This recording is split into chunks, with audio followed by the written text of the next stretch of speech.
Atos dos Apóstolos, capítulo 9.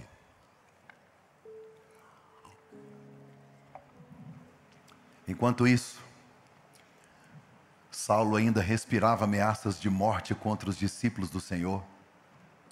Dirigindo-se ao sumo sacerdote, pediu-lhe cartas para as sinagogas de Damasco, de maneira que, caso encontrasse ali homens ou mulheres que pertencessem ao caminho, os levasse presos para Jerusalém.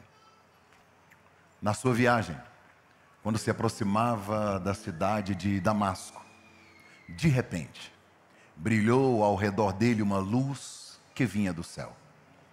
Ele caiu por terra. Ele ouviu uma voz que lhe dizia: Saulo, Saulo, por que você me persegue? Saulo perguntou: quem és tu, Senhor? E ele respondeu: sou Jesus, a quem você persegue. Levante-se, entre na cidade. Alguém lhe dirá o que você deve fazer. Os homens que viajavam com Saulo pararam emudecidos. Ouviam a voz, mas não viam ninguém.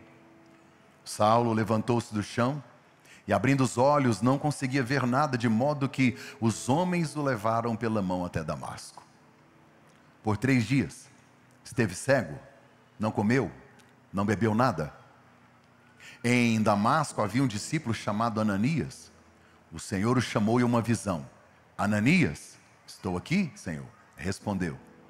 O Senhor lhe disse: vá à casa de Judas, na rua chamada direita, e pergunte por um homem de Tarso chamado Saulo. Ele está orando.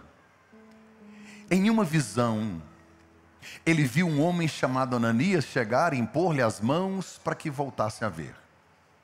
Ananias respondeu: Senhor, eu tenho ouvido muitas coisas a respeito desse homem e de todo o mal que ele tem feito aos teus santos em Jerusalém. Ele chegou aqui com a autorização dos chefes dos sacerdotes para poder prender todos os que invocam teu nome. O Senhor, porém, disse a Ananias: vá, este homem é o instrumento que eu escolhi para levar o meu nome diante dos gentios e dos seus reis, bem como diante do povo de Israel. Mostrarei a ele quanto deve sofrer pelo meu nome.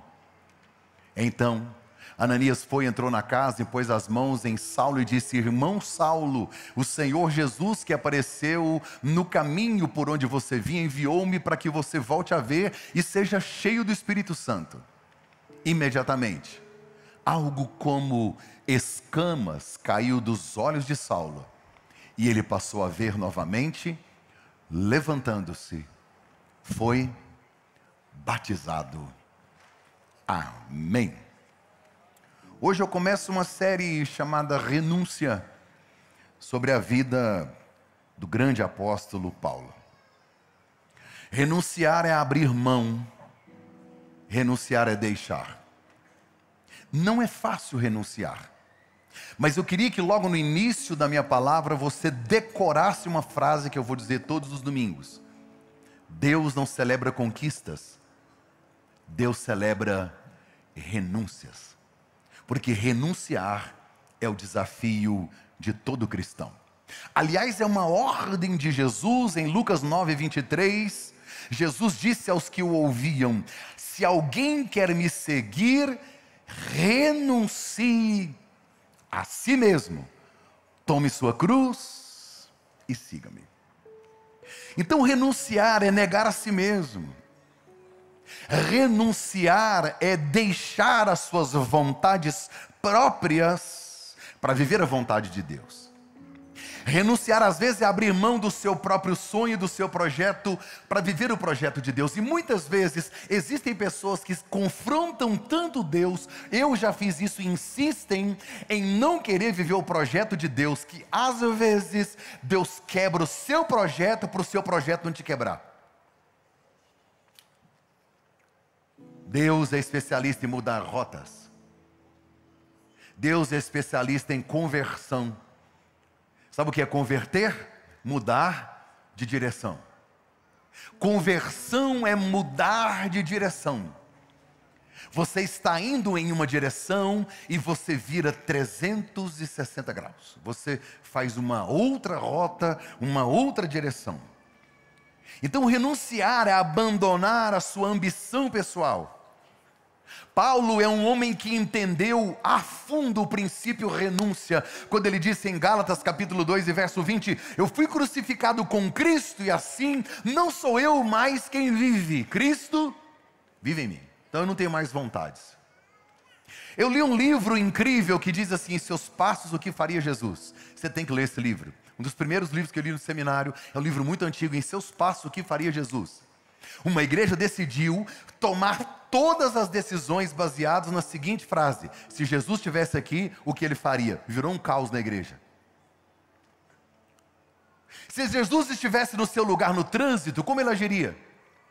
Se Jesus estivesse no seu lugar no trabalho, como ele faria? Viver o que Jesus faria ou viveu é renúncia, é esvaziar das suas superficialidades, do seu egoísmo, do seu individualismo, das nossas maldades, esvaziar do nosso orgulho, da prepotência, da arrogância, da inveja, é descer como ele desceu, é oferecer para ir aonde ele quer que você vá. Gente, renunciar é obedecer, e obediência é fazer o que você não quer com excelência, tem que fazer. Hoje existe uma tal de educação positiva. Você olha para a criança e diz, o que é que o princeso quer? O que é que o fofucho quer? Você quer comer banana ou você quer... Na minha época não era assim. Punha o prato e dizia assim, você vai comer. Por quê? Porque senão você vai morrer, você vai comer. Você tem que comer. Eu não sei, a mãe de alguém que já disse, lá na África tem gente passando fome, e você não quer comer isso aqui? Alguém já ouviu isso? O que eu tenho a ver com a África? Eu não estou na África, eu estou no Brasil. Agora hoje não, é educação positiva. E não é assim que Deus lida conosco. Não é assim. Deus é pai e a maneira de ele lidar com os seus filhos é dando destino e lhe encaminhando ao propósito, o destino que ele deseja, porque ele sabe que a vontade dele é boa, perfeita e agradável. Agora, a vontade de Deus é boa, perfeita e agradável para quem? Para ele. Porque para a gente nem sempre. Por isso que obediência é fazer o que você não quer, mas fazer com excelência. Deus hoje não está te perguntando se você quer, Ele só mandou ir, porque Ele sabe o que é melhor.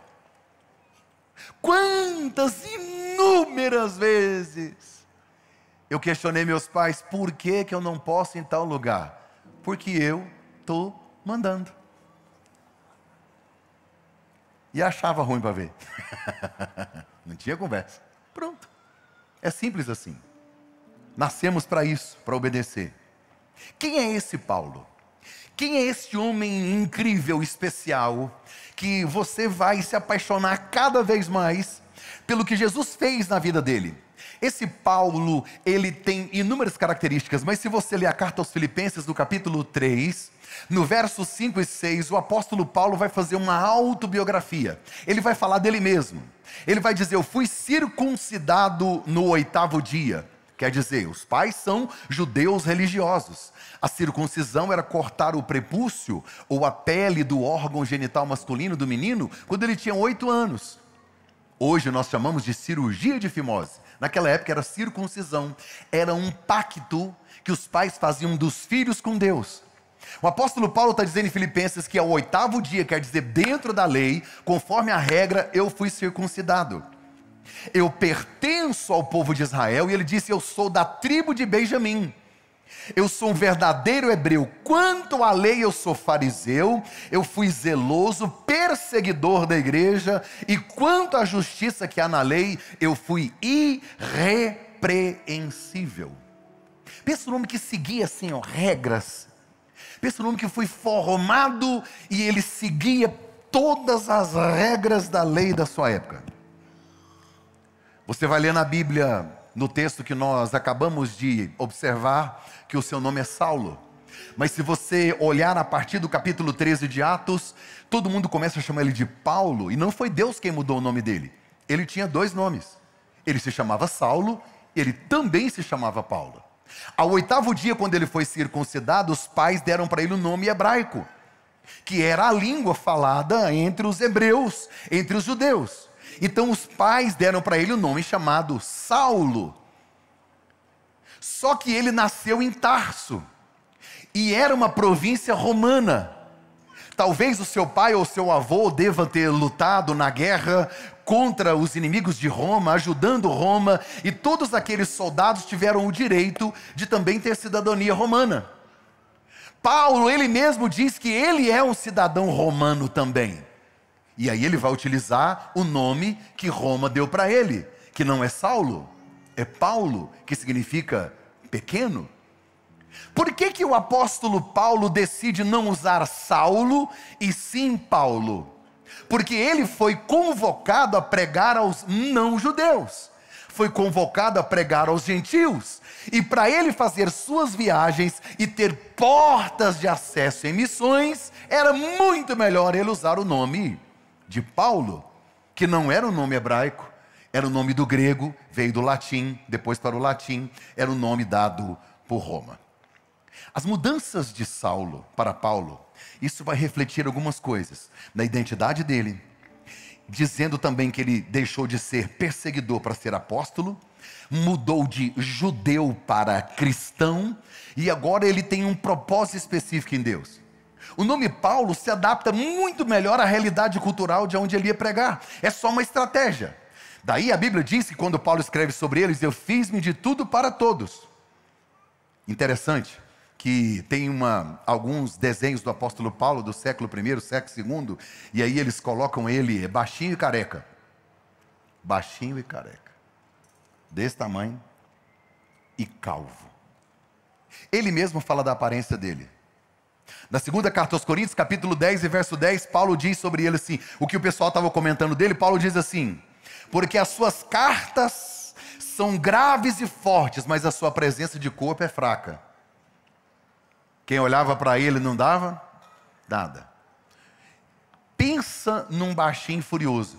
Baixinho não pode ficar nervoso, porque o espaço é pequeno. Paulo, o homem mais irado que Atos dos Apóstolos nos apresenta. Esse baixinho calvo, que deixou de se chamar de Saulo para ser o Paulo, para abrir porta no meio dos gentios, para conectar a sua mensagem aos romanos e às demais províncias, ele escreveu a metade do Novo Testamento. A metade do Novo Testamento, 13 cartas foram escritas por esse homem. A teologia está fundamentada basicamente nas cartas de Paulo. Alguns estudiosos acreditam que a carta aos Romanos, se existisse só a carta aos Romanos na Bíblia, ela seria suficiente para explicar o propósito do Evangelho. Um homem de uma mente brilhante, extraordinário.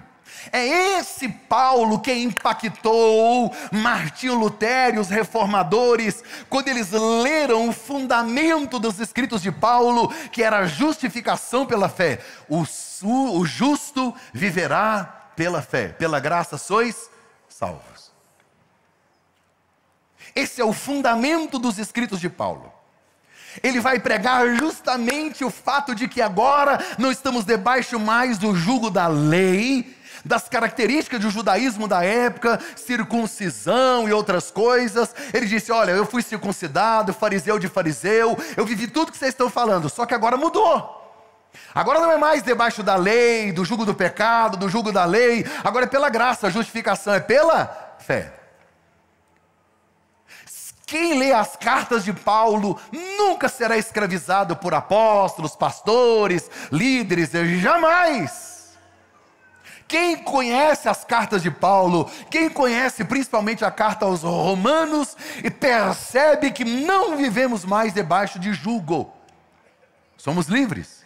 A doutrina da justificação pela fé, que foi trazida pelo apóstolo Paulo, é a maior contribuição deste homem ao cristianismo e a todos nós. Deus chamou ele para pregar aos não-judeus, aos gentios. Esse homem, ele confrontou o sistema religioso de uma maneira extraordinária, até porque ele conhecia. Um homem inteligente, culto, escritor. O fato de ter cidadania romana, então ele viveu a cultura romana. Ele leu, ele entendeu, ele conhecia disso. O fato de ter nascido na cidade de Tarso, que era um centro de universidades, fez ele estudar o grego e conhecer a cultura grega, estudar os filósofos gregos. O fato de ter nascido filho de judeus fez com que ele fosse um fariseu estudioso das escrituras sagradas. Então, esse homem, ele abraça a cultura romana, grega, os hebreus. O cérebro dele não é normal, ele só não tinha tamanho, mas era um gigante. Aí quando você vai ver a conversão dele, por que Deus pega esse cara e joga no chão? Por que é tão impactante a conversão dele? Por que Deus não olha para ele e diz: ô querido fofucho, por favor, com licença, obrigado, você queria, gostaria? Não, não tem conversa, só jogou ele no chão. Porque se não for através de um impacto, não vem. E Deus já começou a falar com alguém. Até quando você vai resistir? Até quando você vai resistir à voz do Espírito Santo de Deus? A Bíblia diz que esse homem era natural de uma cidade chamada Tarso, uma cidade de 300 mil habitantes, que tinha muitas universidades. Então, a cultura grega estava dentro dessa cidade. Eu não sei porque os pais dele foram para lá, mas eles moravam em Tarso, que é na Turquia, é fora de Israel. Esse cara nasceu lá, só que os pais eram judeus. E aí, quando ele era ainda criança, um pré-adolescente, os pais levaram ele para Jerusalém, que era o centro religioso, porque ele já conhecia da cultura romana, ele conhecia da cultura grega, e os pais queriam que ele conhecesse a palavra, queriam que ele estudasse no templo. Então, ainda na sua adolescência, esse Paulo foi levado até Jerusalém, e os pais provavelmente tinham boa condição financeira, porque ele foi matriculado na escola de um professor de teologia chamado Gamaliel. Gamaliel, mestre dos mestres, o professor mais famoso e mais importante. Paulo foi viver em Jerusalém e estudar a Bíblia Sagrada. Ele não fez outra coisa a não ser isso. Mas a Bíblia também me mostra que esse homem era um fabricante de tendas. Ele se especializou. Fabricar tendas na época tinha o mesmo respeito que hoje tem um designer de interiores ou um arquiteto. Não era uma profissão qualquer. Então, além de estudar muito, trabalhava muito. Quando esse Paulo vai para Jerusalém, ainda criança, para ser treinado como mestre e como rabi, lá em Nazaré uma outra criança está crescendo, que também será um grande mestre. Enquanto Paulo cresce em Jerusalém, Jesus Cristo cresce em Nazaré. Jesus Cristo cresce em Nazaré e vai morar em Cafarnaum.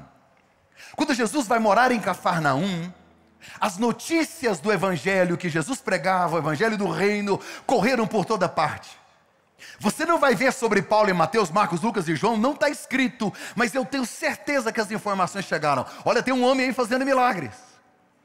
Tem um homem aí ensinando uma doutrina diferente. Ele faz aplicações diferentes daquilo que a lei ensinava. Eu tenho certeza e convicção de que esse Paulo, por ser estudioso, morar em Jerusalém, quantas vezes ele viu tumultos e confusões, ouviu falar que Jesus foi expulso de sinagogas e do templo, e Paulo está calado. Jesus foi crucificado. Jesus foi morto. No terceiro dia, quando as mulheres chegaram ao sepulcro, o anjo disse: por que vocês procuram dentre os mortos aquele que está vivo? Ele não está aqui porque ele já ressuscitou. Jesus ressuscita, ele aparece aos seus discípulos. Jesus, em Atos capítulo 1, ele é levado assunto aos céus, ele vai embora depois da sua ressurreição, e a igreja agora é movida por um grande dínamo, um poder do Espírito Santo. Eles são batizados do Espírito Santo, eles começam a realizar curas, realizar milagres, e o nome de Jesus vai sendo pregado através da igreja. Até que um dia, um homem chamado Estevão, diácono, prega ousadamente sobre Jesus na porta de Jerusalém. Os fariseus ficaram revoltados. Você está pregando sobre uma seita. Esse Jesus é um charlatão. Ele se dizia filho de Deus, já foi crucificado. Como é que vocês podem seguir um homem que foi morto? E aí Estevão vai explicar desde Moisés, em Atos capítulo de número 7, ele vai explicando, ele vai trazendo o seu sermão, falando sobre Jesus, até que a multidão se revolta, e a Bíblia diz que eles viam nele como o semblante de um anjo, e os homens pegaram em pedras, e para que eles fizessem um juramento na porta, aqueles homens que pegaram em pedras, retiraram suas vestes em sinal de juramento. E a Bíblia diz que eles pegaram as vestes e colocaram aos pés de Saulo. Saulo assistiu friamente o apedrejamento de Estevão. Ele estava lá. Ele não sabe, mas aquela cena vai marcar ele para o resto da sua vida. A fúria nos seus olhos. Ele está incendiado pelo ódio que os fariseus têm a respeito de Jesus e dos cristãos que seguiam o Cristo. Paulo, ele consente na morte de Estevão. Ele estava lá defendendo aqueles que apedrejaram Estevão. A Bíblia diz que Estevão, ele olha para o céu e diz: Pai, entrego a ti o meu espírito. Ele viu Jesus à destra de Deus. Que cena extraordinária. Todas as vezes que cai um Estevão, Deus levanta um Paulo. Todas as vezes que prostra um, Deus levanta outro. Porque sangue de crente é semente, brota e se espalha por todos os lados. Esse Saulo, a Bíblia começa agora a revelar ele como uma fera selvagem. O texto diz que ele respirava a intenção de alcançar os crentes e assassiná-los. A palavra respirar aqui no grego, em Atos capítulo 9, quer dizer uma fera que está à procura da sua caça, e fica à espreita, e fica farejando, procurando. Paulo, ímpio, sanguinário, o texto sagrado vai me dizer que ele entrava nas casas, arrastava as mulheres pelos cabelos, arrastava os homens, levavam presos para Jerusalém. E lá em Jerusalém, olha o que a Bíblia diz, ele exterminava cristãos. Não só prendia, sabe o que é exterminar? É eliminar. A Bíblia diz que ele entrava em casas, ele entrava nas sinagogas, açoitava os cristãos, exterminava os discípulos. Quantos ele prendeu? Muitos, muitos.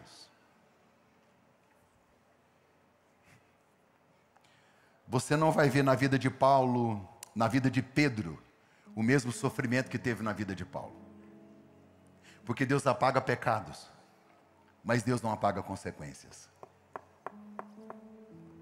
Deus apaga pecados. A graça é suficiente para me garantir a salvação. Confessei, abandonei, estou perdoado, estou salvo. Mas é a consequência. Deus apareceu para Ananias e disse: fala para ele, que eu vou ensinar ele o quanto ele tem que sofrer pelo meu nome. E Paulo sofre calado, porque ele sabe o que ele fez. Na segunda carta aos Coríntios, capítulo 11, a partir do verso 24, este homem, Paulo, ele vai descrever o que ele viveu. Sabe o que ele disse? 5 vezes eu recebi dos judeus 39 açoites. 5 vezes. 3 vezes eu fui golpeado com varas. 1 vez eu fui apedrejado. 3 vezes eu sofri naufrágio. Passei uma noite e um dia exposto à fúria do mar. Estive continuamente viajando de uma parte a outra. Enfrentei perigos nos rios, perigos de assaltantes, perigos dos meus compatriotas, perigos dos gentios, perigos da cidade, perigos do deserto, perigos do mar, perigos dos falsos irmãos. Trabalhei arduamente. Muitas vezes fiquei sem dormir, passei fome, passei sede. Muitas vezes fiquei em jejum, suportei o frio, suportei a nudez. Além disso, enfrento diariamente uma pressão interior, a saber, a minha preocupação com todas as igrejas. Um homem que vivia sob pressão, sob estresse, de perseguidor a perseguido. A Bíblia diz, em Atos capítulo 9, que esse homem, chamado Saulo, ele fazia parte do Sinédrio, que eram 71 homens que lideravam as questões religiosas da nação. Ele era um homem proeminente, um homem importante. Ele fazia parte do Sinédrio. Então, ele vai até o sumo sacerdote, olha a intenção do coração dele. Ele mesmo decidiu isso. Ele foi no sumo sacerdote e disse: eu quero cartas. Eu quero que você me autorize a atropelar os cristãos. Eu preciso de uma carta de autorização, porque eu vou prender cristãos e eu vou matar cristãos. Paulo recebe a informação, ou Saulo recebe a informação, de que lá na cidade de Damasco, os crentes estavam lá. Porque depois do apedrejamento de Estevão, a galera, sumiu. Seguiram. Desapareceram, foram se esconder. E a maioria deles viajou 200 quilômetros até Damasco, capital da Síria. Paulo recebe a informação. Ele chama alguns soldados, provavelmente do templo. Pegue uma carta e caminha 3 dias. Deus está no céu esperando Paulo se aproximar de Damasco. Quando Paulo chega perto da entrada de Damasco, Jesus apareceu para ele. O assassino vai se tornar um escritor. O cruel vai se tornar um abençoador. A vida dele foi transformada em segundos. Porque não existe ninguém que Deus não transforme. Não existe um casamento que Deus não mude. Não existe uma família que Ele não restaure. Não há nada impossível para esse Deus. Operando Ele, quem é que pode impedir? A Bíblia diz que Saulo vai, e a sua intenção, conforme ele imagina, é maravilhosa. Eu vou exterminar essa seita dos cristãos. Não eram chamados de cristãos ainda. Eu vou exterminar estes homens, essas mulheres. Eram chamados o caminho, porque eles viviam caminhando, fugindo, o caminho. Eu quero exterminá-los. Eles precisam parar. Esse Jesus ele é um impostor. Ele não ressuscitou. Roubaram o corpo dele. Ele está indo, respirando com uma fúria, indignado. De repente, uma luz. Ele está ao meio-dia no sol da Palestina, e uma luz para brilhar mais do que o sol na hora do deserto é forte. Pá! O texto diz que a luz foi tão forte que ele não suportou ficar em pé. A Bíblia diz que ele caiu. A palavra cair ali é cair do alto. Algumas pessoas acreditam que ele estava num cavalo. A Bíblia não diz. Não vou dizer o que a Bíblia não diz, mas ele caiu. E o texto diz, tem uma versão que diz, ele caiu com o rosto no chão. E aí ele ouviu uma voz. E eu não consigo ouvir Deus falando: e aí, não consigo. Desculpa. Sinto muito. Eu fico imaginando. A voz disse: Saulo, Saulo. Quem é o Senhor? Jesus está chamando ele pelo nome. Então Jesus conhece ele, sim ou não? Jesus está de olho em gente aqui, ó. Tem tempo. Aí ele vai te achar hoje. Vai. A luz que deixou ele cego. A luz que jogou ele na escuridão. E aqui não foi uma visão. Visão é quando você vê ou ouve algo que está aqui na sua cabeça. Foi você quem viu, foi você que... Isso é visão, ela é particular. Aqui não, aqui foi uma aparição. O impacto foi tão grande que todos... A Bíblia diz que quem estava com Paulo ficou mudo, perdeu a voz ao ouvir a voz de Jesus. Saulo! Saulo! Por que você me persegue? Ele perguntou, mas quem é o Senhor? Porque eu não te persigo. Persegue? Persegue? Persegue. Jesus acaba de mostrar que ele e a igreja são um só. Ele é a cabeça, a igreja é o corpo. Quem persegue crente está perseguindo Cristo. Quem está perseguindo a noiva está perseguindo o noivo. Jesus não disse assim: por que você está perseguindo os meus filhos? Por que você está perseguindo os cristãos? Por que você está perseguindo os discípulos? Por que você está perseguindo os apóstolos? Não, você está me perseguindo. E quando você me persegue, eu vim acertar as contas com você. Por que você me persegue? Quem é o Senhor? Eu sou Jesus, aquele que você está perseguindo. Jesus disse para ele: duro é contra ti, Paulo, recalcitrar contra os aguilhões. Sabe o que é um aguilhão? Um aguilhão é uma vara que tem uma ponta de ferro. Era utilizada para tocar o boi. O carro de boi tem o seu boi, e aí o boi não quer andar, e aí alguns bois chutavam, davam coices, e era muito pior, porque machucava mais. Jesus está dizendo: e aí, ô fera, ô boi brabo, não adianta você dar coice, não adianta essa raiva, essa brabeza toda sua, eu te achei. E aí eu gosto da resposta de Paulo: o que o Senhor quer que eu faça? Tem gente que resiste à voz de Deus, desobedece, não aceita, não quer ser conduzido por Ele, viver o plano dEle, a vontade dEle. É recalcitrar contra os aguilhões, é dar coice no instrumento de tortura, é lutar contra aquilo que é impossível lutar, é guerrear contra alguém que não tem como guerrear. É muito mais fácil você se dobrar antes, curvar antes, aceitar antes, renunciar o seu eu, sua vontade, renunciar coisas e prazeres para viver aquilo que Ele planejou antes que Ele te pegue no meio do caminho. Paulo viu Jesus ressurreto, não é uma visão, é uma aparição. Aquela luz que brilhou fortemente. E essa conversão de Paulo não vai mudar apenas ele, mas vai mudar a sua teologia. Vai mudar tudo que ele enxerga e imagina a respeito da palavra. Mudou tudo na cabeça dele. O fariseu que agora convertido ao cristianismo, que para ele era uma heresia, que tinha que ser erradicada, agora vai ser o maior pregador da história da igreja. E a mudança da teologia dele naquele dia foi tão importante, porque saiu do legalismo dos fariseus e dos judeus para conhecer as verdades do Evangelho. John Stott diz que a conversão de Paulo não apenas o salvou, mas o enviou. Nesse dia ele foi humilhado, ficou cego, caiu com a cara no chão, teve que ser levado, guiado pela mão até entrar na cidade de Damasco.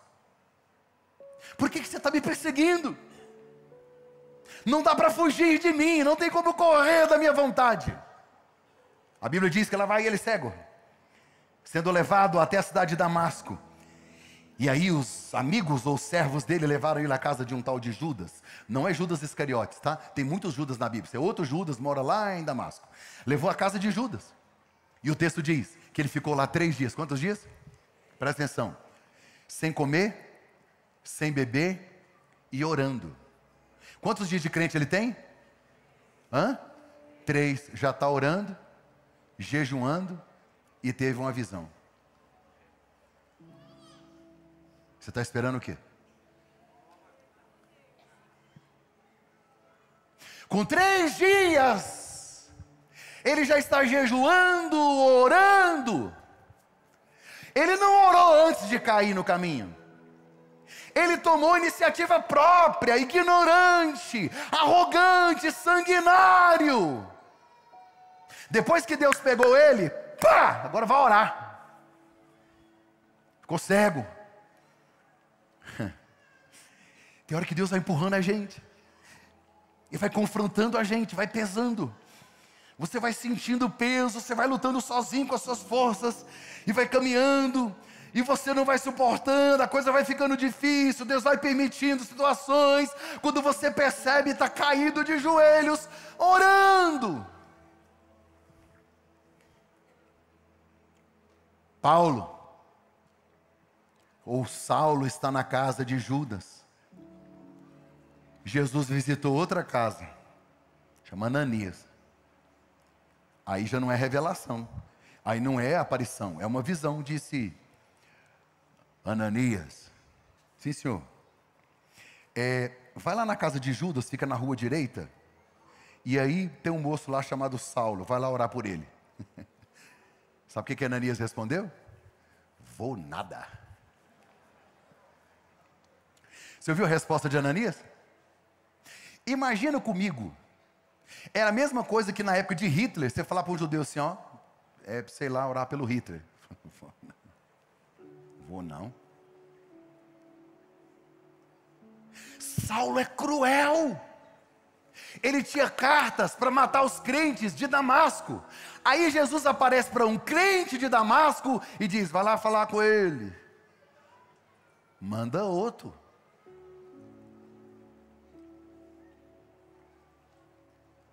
Vai lá, Ananias. Eu preciso mostrar para ele o quanto ele vai sofrer pelo meu nome. Ele me é muito precioso. Será o pregador dos gentios.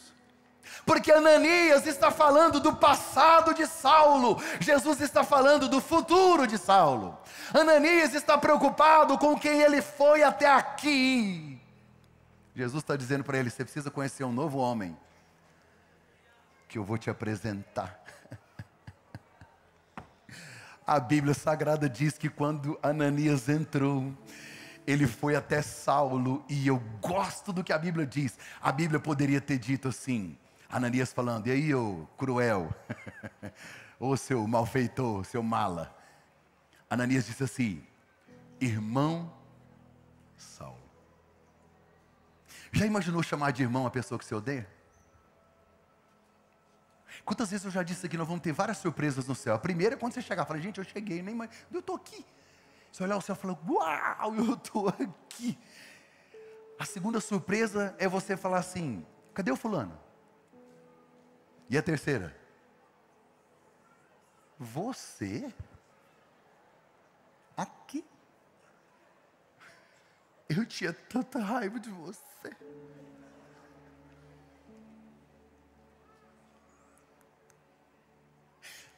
Deus pegou o boi bravo e jogou no chão. Homens altaneiros e orgulhosos. A Bíblia diz que o orgulho precede a queda. Gente que não se curva, não se prostra. Gente arrogante, dona de si mesma. Pessoas que estão ofuscadas pelo brilho da sua própria glória. Quando encontrar com Ele, vai ao chão.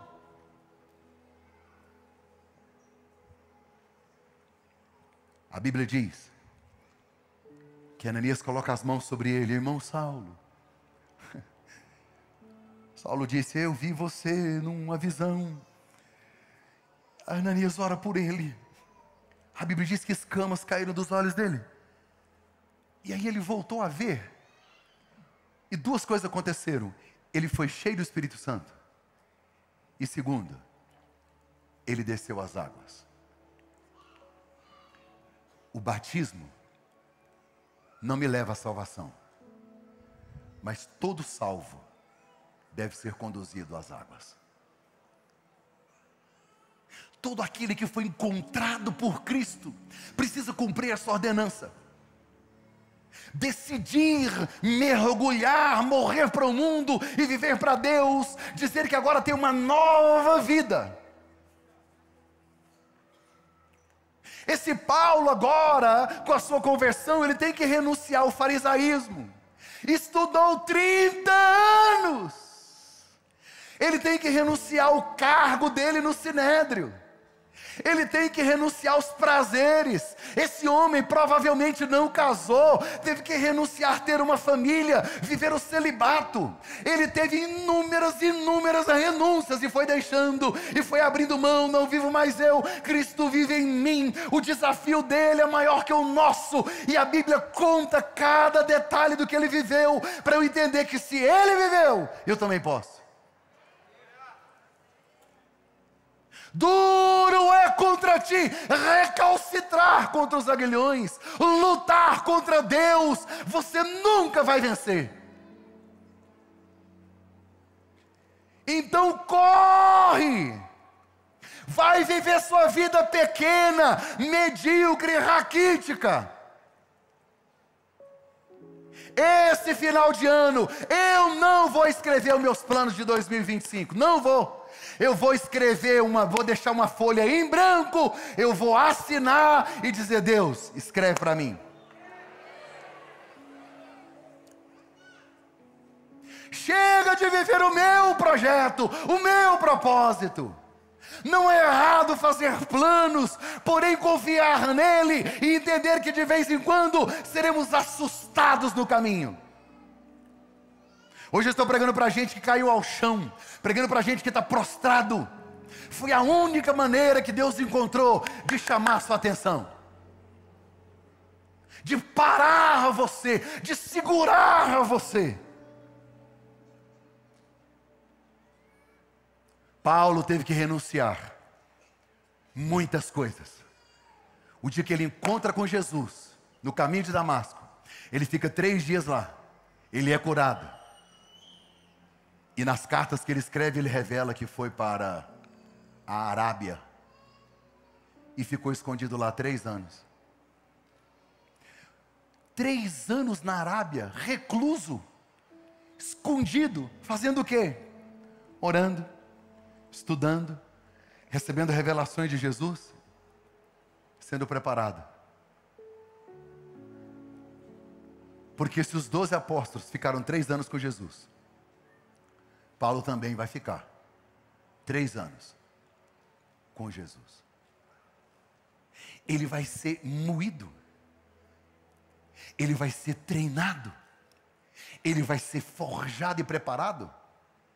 É uma mudança de mentalidade, é uma mudança de rumo, é uma conversão.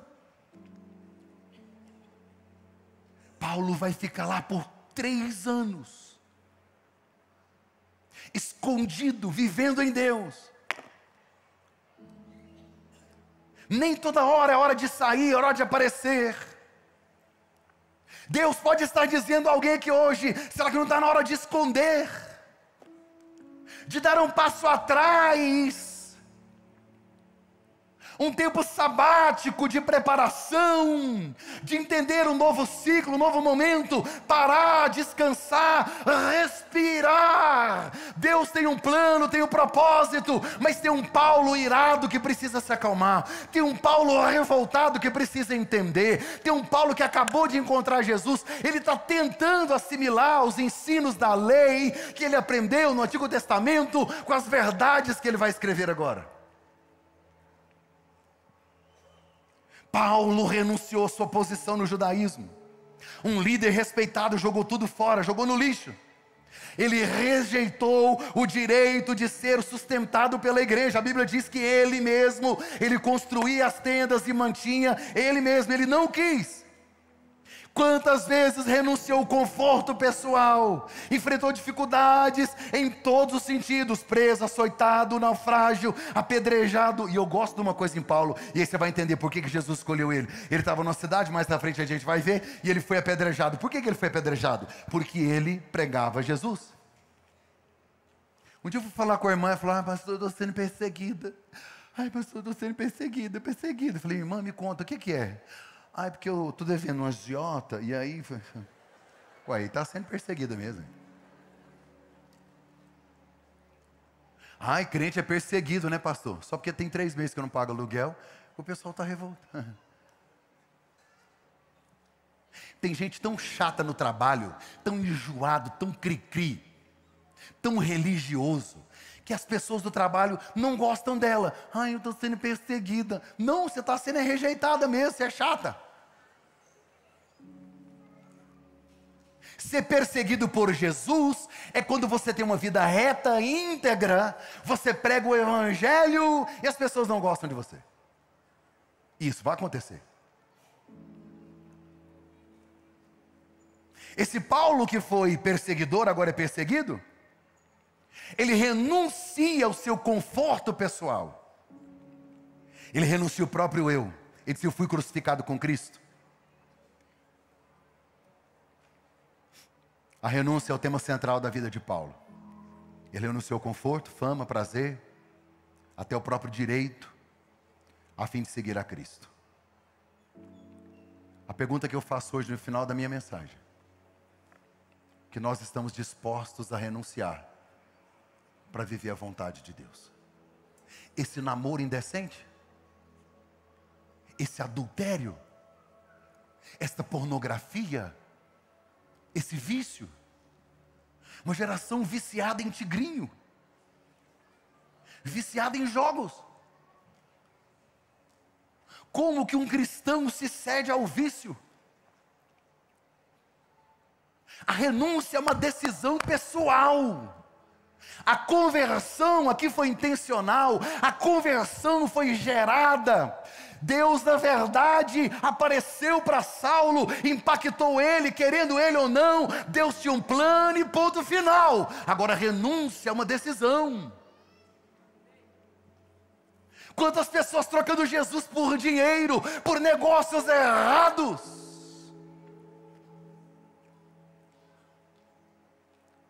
Quantas vezes eu vou orar e eu digo a mim mesmo: Mark Anderson, abra os olhos, não deixe a vaidade tomar conta da sua alma, o orgulho, a arrogância.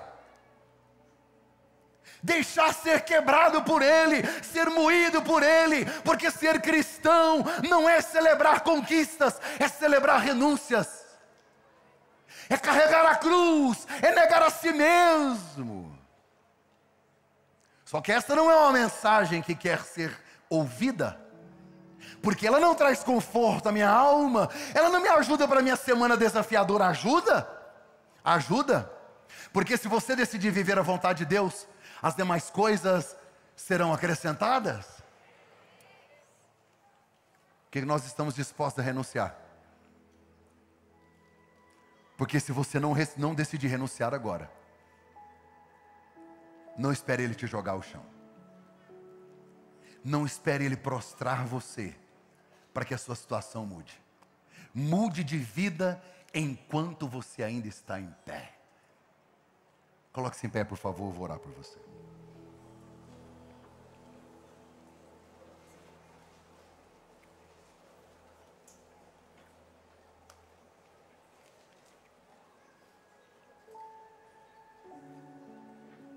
Eu queria que você fechasse os olhos. Essa é uma palavra dura, uma palavra de confronto. No próximo domingo será extraordinário. Paulo vai voltar da Arábia para Damasco e vai voltar pregando o evangelho nas sinagogas. E de lá ele vai correr, sair fugido porque queriam matá-lo. E aí começa a saga de um homem que abriu mão de tudo para viver a vontade de Deus. Feche seus olhos.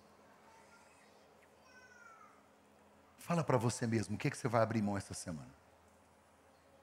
Do quê?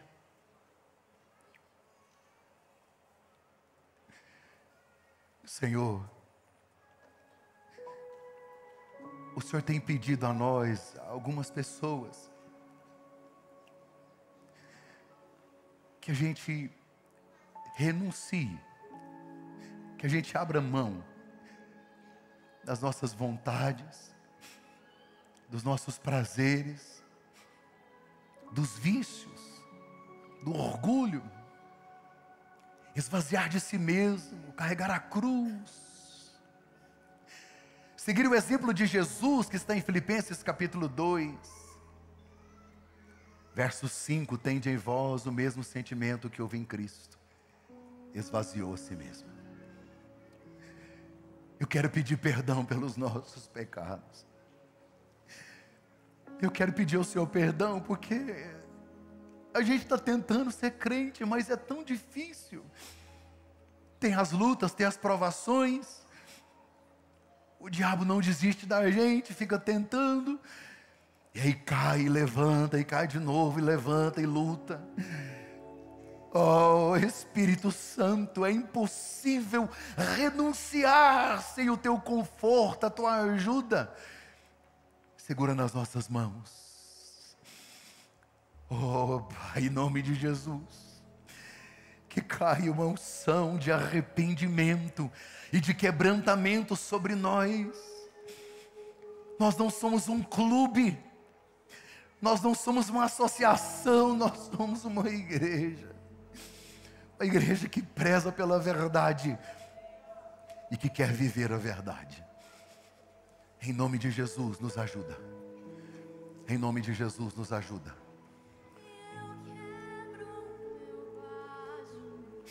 Em nome de Jesus.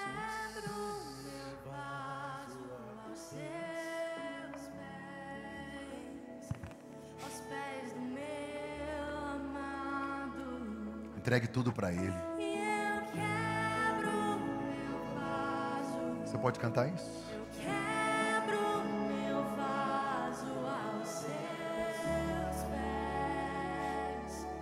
aos pés do meu amado.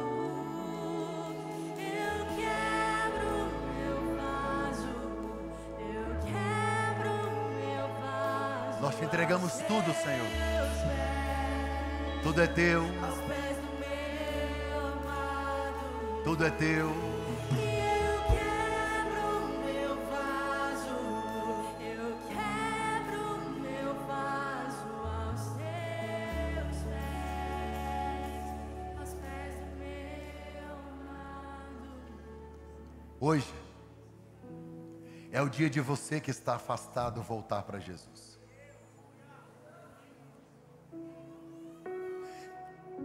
Tem gente que está a caminho de Damasco e acha que está tudo certo. Alguns já caíram ao chão.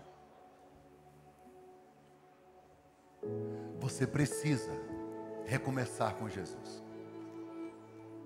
Ele está dizendo para alguém: até quando você vai lutar contra esse aguilhão? Até quando você vai resistir? Fica olhando para o homem, para lideranças, para a igreja, porque não deu. Não, eu não estou te falando de igreja, eu estou te falando de recomeçar com Cristo. Igreja tem problema onde você for.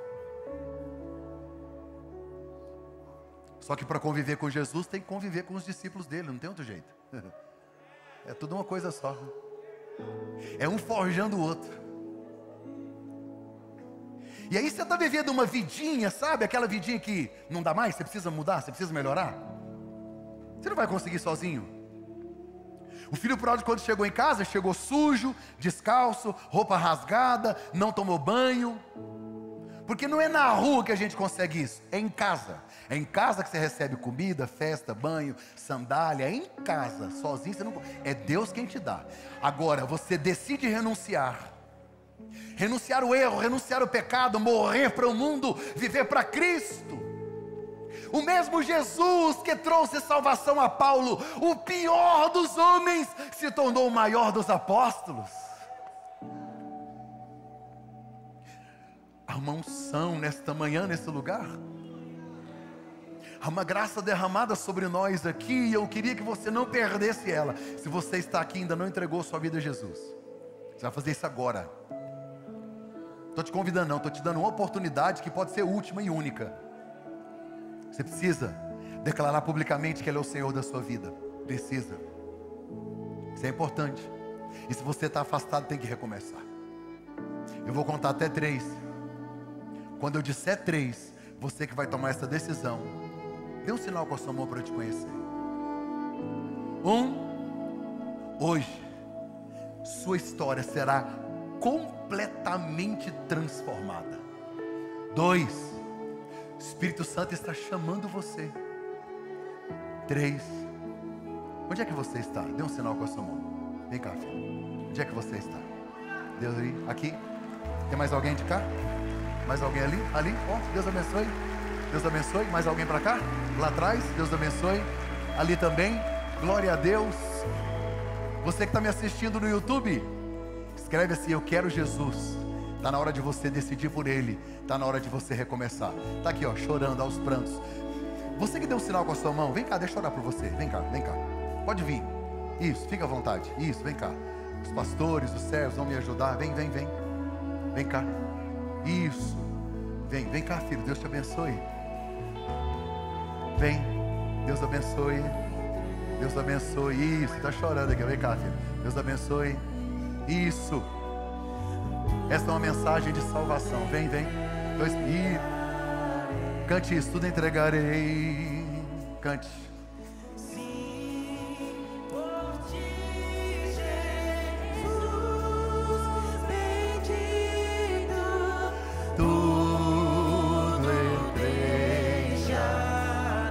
mais uma vez. Tudo entregarei. Aleluia. Tudo entregarei. Vem, estou te esperando. Sim, por ti, Jesus bendito, tudo deixarei.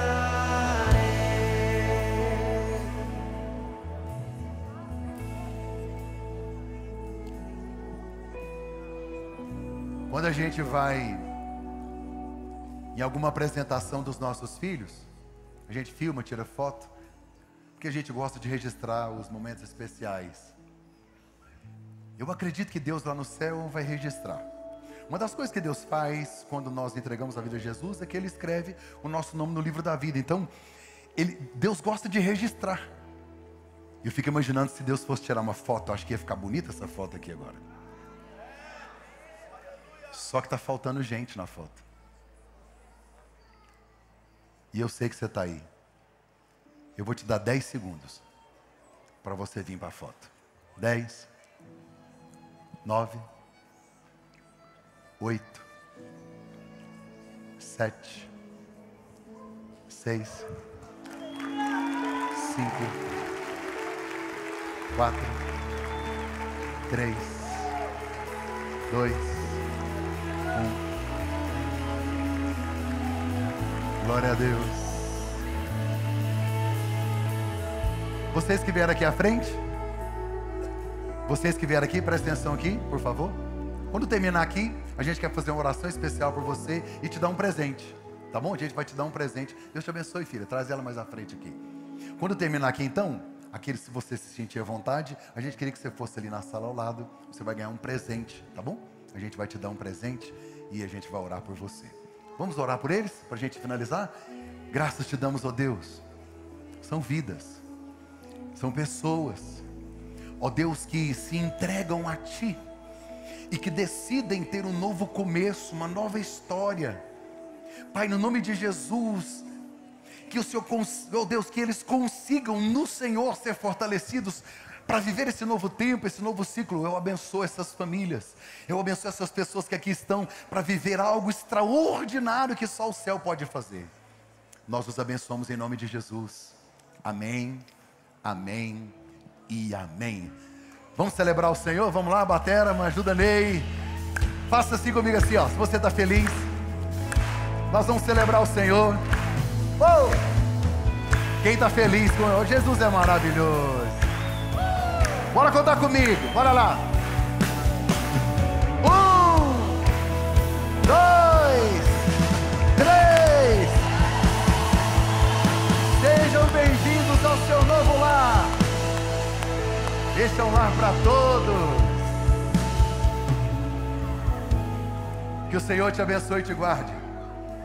Que o Senhor faça resplandecer o seu rosto sobre ti e que Ele tenha misericórdia de ti. Que o Senhor sobre ti levante o seu rosto e que Ele te dê a paz. Que essa semana seja uma semana de salvação lá na sua casa. Seus filhos não nasceram para a morte, não nasceram para as drogas, nasceram para ter o nome escrito no livro da vida. A salvação de Deus vai chegar na sua casa. O mesmo Jesus que trouxe salvação a Paulo, o mais improvável, aquele pior de todos, Ele vai trazer salvação para essa enfermidade, para sua casa e para sua família. Nós abençoamos a sua semana com toda sorte de bênçãos, em nome de Jesus. Se você crê, aplauda Ele aí. Deus abençoe a todos. Um beijo, tchau, família.